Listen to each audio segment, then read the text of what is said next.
Olá pessoal, estou aqui de novo para mais uma aula de Ciências e Biologia. E hoje chegou o assunto tão esperado, o assunto de reprodução sexuada. É, isso mesmo, vamos falar de sexo. Opa, mas espera aí, a gente vai falar sobre sexo.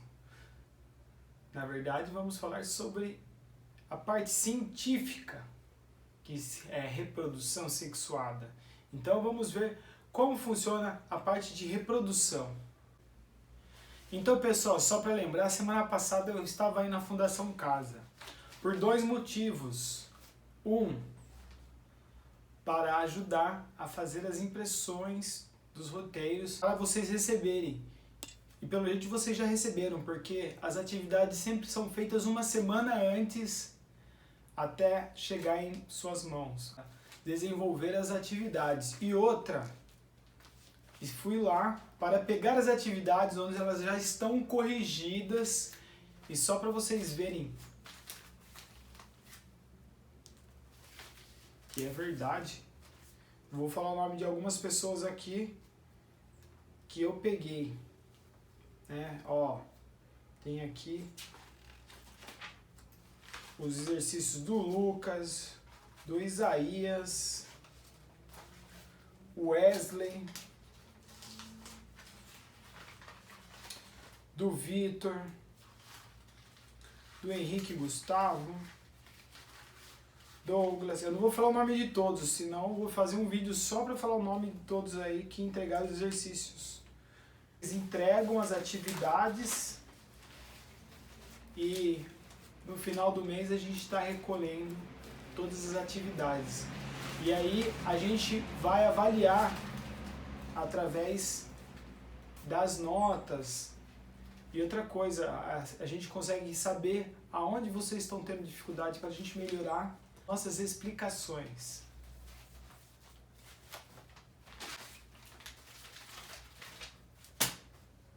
Vou passar um álcool em gel agora.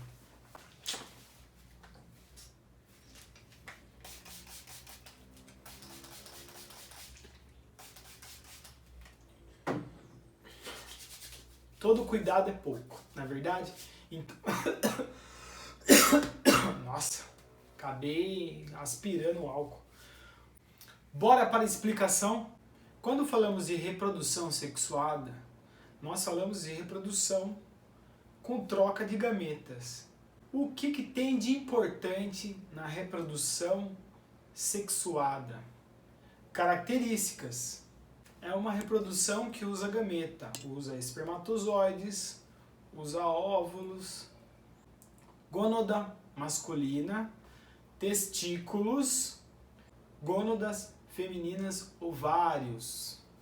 E qual que é uma outra característica da reprodução sexuada que a gente observa bem? É que é uma reprodução que demora muito tempo, requer muita energia, porque é preciso a procura de um parceiro para fazer essa reprodução, para ter essa troca de gametas. Além disso, é uma gestação, uma reprodução gestacional que demora muito tempo, que nem nós demoramos 9 meses para ter um filhote.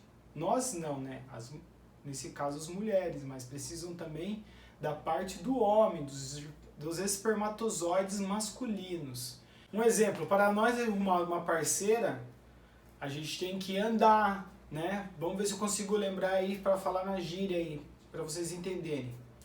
Tem que portar, Tem que portar o quê?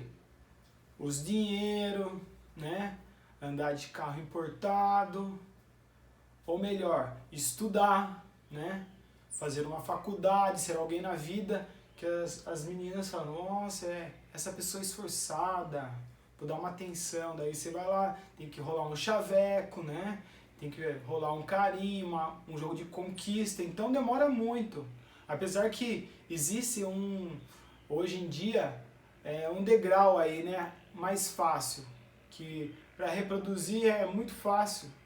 É chegar no baile funk, com o seu bonezinho, o Juliette na cara, os cordãozinhos, de prata de ouro, e as minas já pira, Daí vai lá, acaba reproduzindo fazendo um ato sem camisinha, pum, novinho, acabam tendo filhos, né? Então, além disso, tem que esperar mais um tempo para reproduzir. No mundo animal é um pouco diferente, né? O macho tem que conquistar a fêmea, por exemplo, o pavão, ele tem aquela cauda tão grande que para ele conquistar a fêmea, ele tem que abrir a cauda, ele tem que fazer uma dança lá do acasalamento, né? E ainda por cima, se a fêmea olhar e achar que ele não está preparado, ó, ela dá no pé e ele gastou um monte de energia. Então é assim que funciona, né? Esse é no caso do pavão e do ser humano que eu falei aí um exemplo. Mas existem outros fatores também, né, no reino animal para a reprodução. Então você está pensando ali, pô, professor Herbert, se isso requer muita energia, muita troca de energia, gasta muito tempo, então por que eu faço? Por que vocês fazem? Por que todo mundo faz? Eu faço. Por que vocês fazem? Por que todo mundo faz? É porque tem uma explicação específica para isso, não é só por prazer, entendeu? Ou por, sei lá, falar que é o bambambam, ou a bambambam, né? Que pega todo mundo. Não. A gente faz porque existe uma atração de ter variabilidade genética, de ter troca de gametas. E essa variabilidade genética, nesse tipo de reprodução sexuada de dois indivíduos diferentes, é o que faz a evolução continuar. Seres mais adaptados, seres mais fortes. Um exemplo é... Por isso que nós, né, as pessoas se apaixonam. Não é só porque se apaixona, são coisas do coração. Existe uma explicação científica para isso. Muito bem. E é isso aí.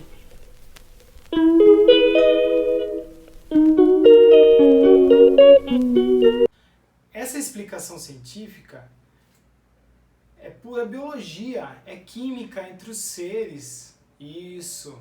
Essa coisa louca de se apaixonar.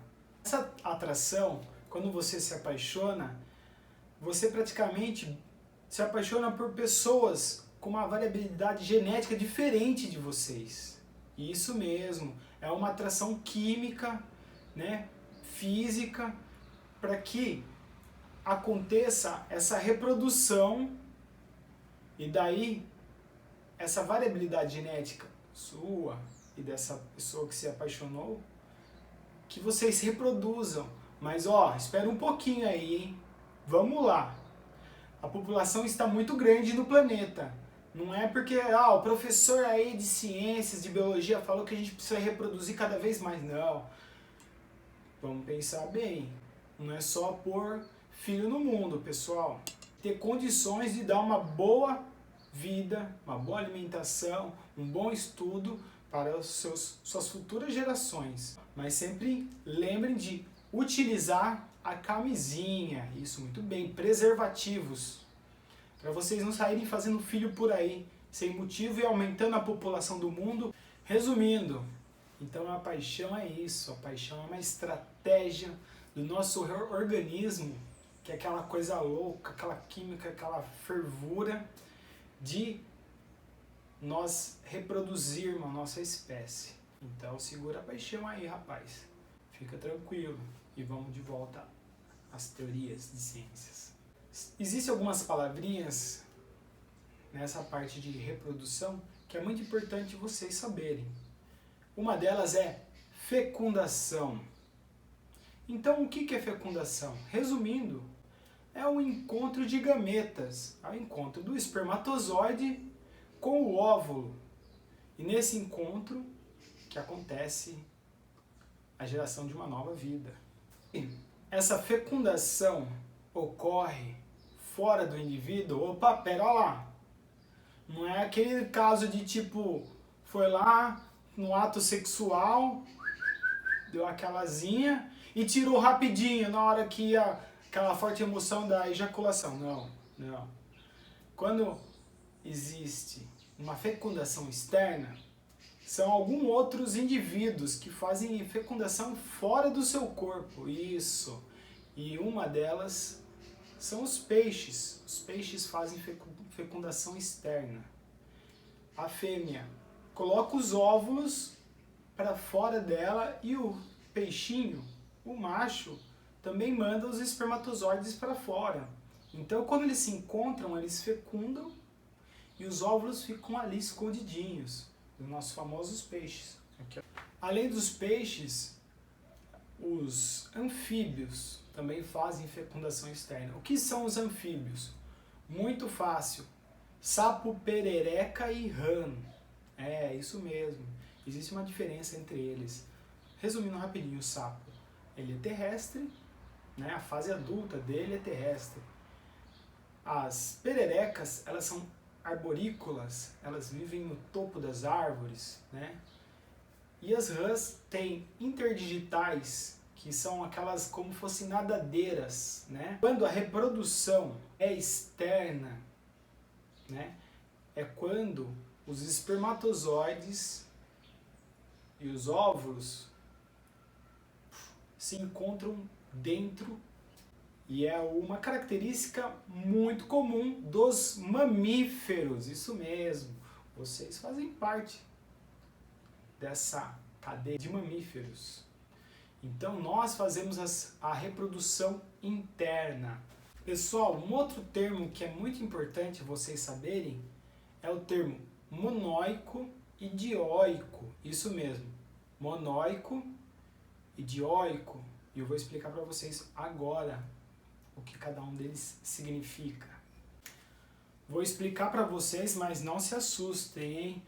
Com certeza vocês vão falar assim, pô, o professor tá de tiração aí com a gente. Então, ó, o que significa monóico e dioico é saber se você é só macho, se você é só fêmea, ou se você é macho ou fêmea.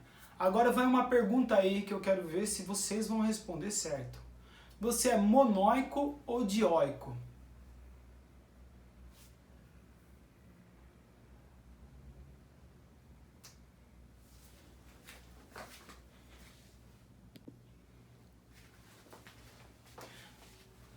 Bom, se vocês forem espertos aí, suficientes, vocês nem se arriscaram a responder isso, porque se você responder errado, vocês vão falar, pô, o professor tá de tiração comigo.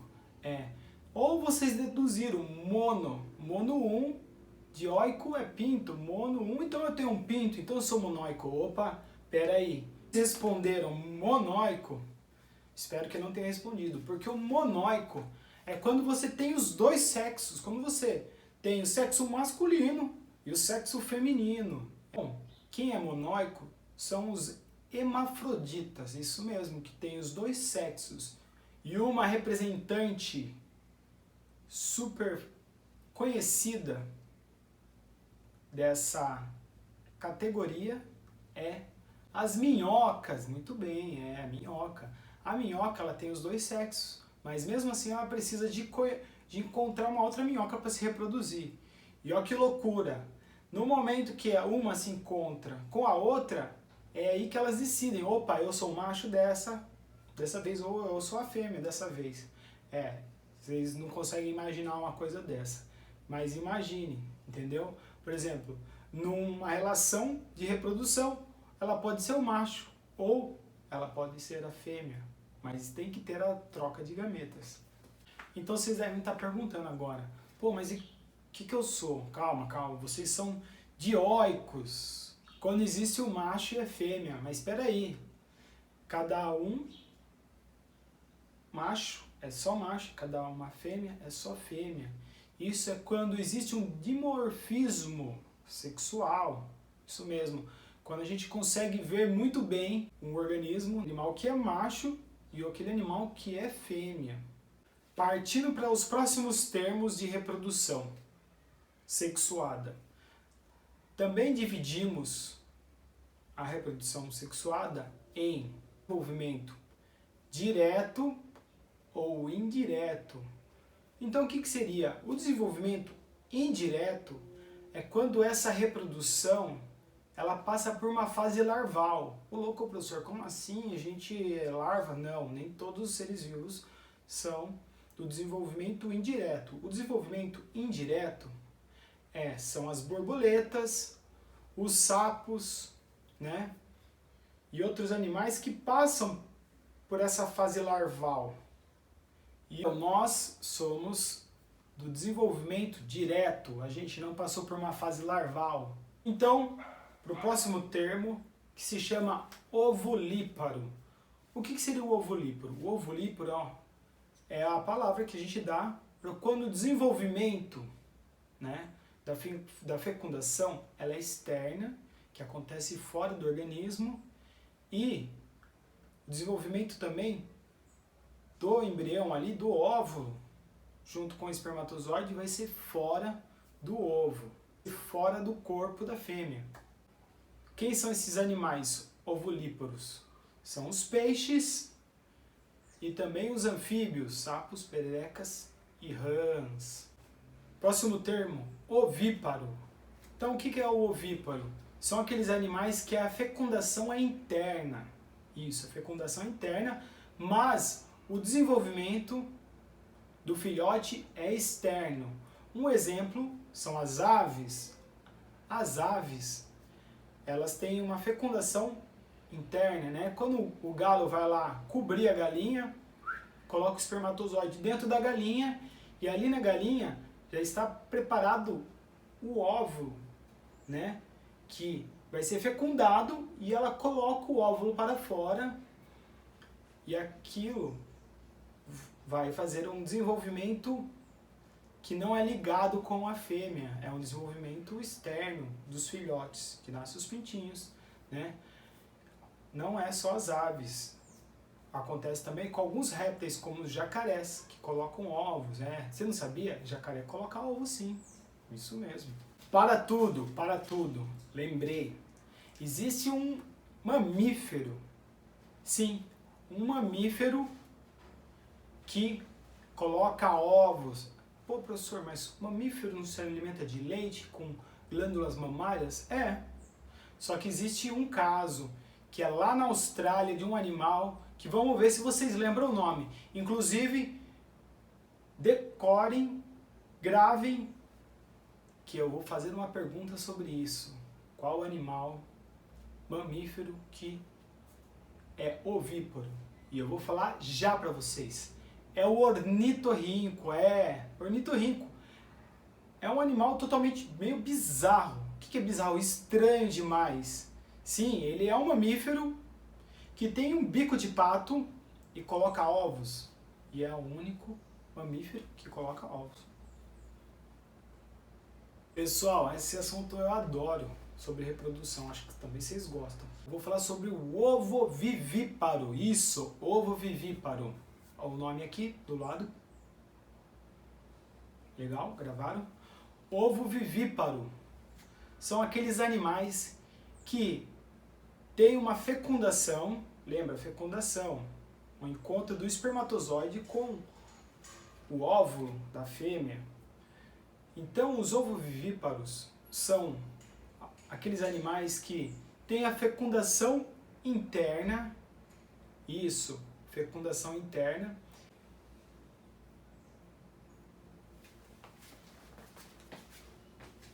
O desenvolvimento é tudo dentro do corpo. E quem são esses animais que são ovovivíparos? As serpentes viperíneas, isso mesmo. São algumas serpentes que fazem esse tipo de fecundação. E elas são consideradas, pelo menos aqui no Brasil, são as que são peçonhentas, a cascavel, a jararaca, e é isso mesmo. Existe o caso do tubarão. O tubarão também é ovovivíparo e inclusive é bem legal porque os filhotes duelam dentro da barriga da mãe. Sempre nasce de 2 a 3, mas só um sobrevive, porque eles praticam canibalismo. Um come o irmão lá dentro para sobreviver. Triste. E chegamos ao último, que são os vivíparos. Quem são os vivíparos? sou eu, é vocês, são os animais mamíferos, todos eles. Então, o que seria essa condição vivíparos? É quando a fecundação é interna, então rola o ato sexual e a fecundação, certo? O espermatozoide chega no óvulo, acontece o desenvolvimento das células e nesse determinado tempo de desenvolvimento do embrião é criada uma bolsa dentro da fêmea. E o diferente de todos esses outros é o quê? É que os vivíparos, eles fazem troca de nutrientes. Então, a fêmea manda os nutrientes ali nessa conexão que existe, né? E essa conexão, para alguns aí terem um pouco mais de noção, é aquela conexão do cordão umbilical. Isso! Todos nós temos umbigo. Vocês já perceberam isso? Todos os mamíferos têm. Se você tem um cachorrinho, falando em cachorro, minha cachorra está latindo agora, para ajudar no vídeo. Se você tem um filhote mamífero aí, um cachorro, um gato, você pode passar a mão na barriguinha dele e ver que tem uma cicatriz. Aquilo era a ligação do cordão umbilical deles, isso mesmo.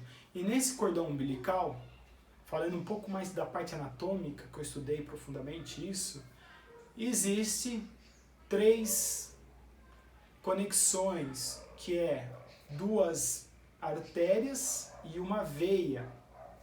Isso, essas artérias levam sangue oxigenado e nutrientes para dentro do feto, onde que ajuda no desenvolvimento dele.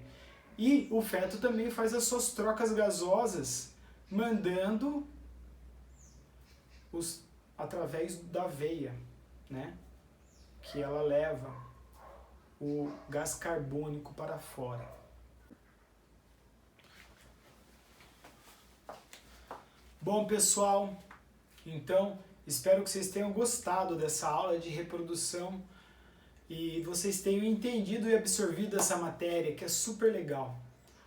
E nas próximas aulas eu não vou falar quais vão ser, porque elas vão ser surpresas, mas ela tem uma continuidade com a parte de reprodução que a gente viu hoje. E eu acho que está perto de nós nos encontrarmos pessoalmente. Isso. A pandemia, graças a Deus, está tomando um caminho aí que diminuiu bastante a quantidade de pessoas infectadas. E com as vacinas, né? Quanto mais pessoas vacinadas, mais difícil de ter esses óbitos aí que são grandes percas, né, para as pessoas e para todos nós. Então, fiquem ligados aí, usem a máscara, que é muito importante, né, que você está não só cuidando e protegendo você, mas também o próximo indivíduo, o próximo ser vivo aí, e também os familiares de todos, né? Porque a contaminação é muito rápida.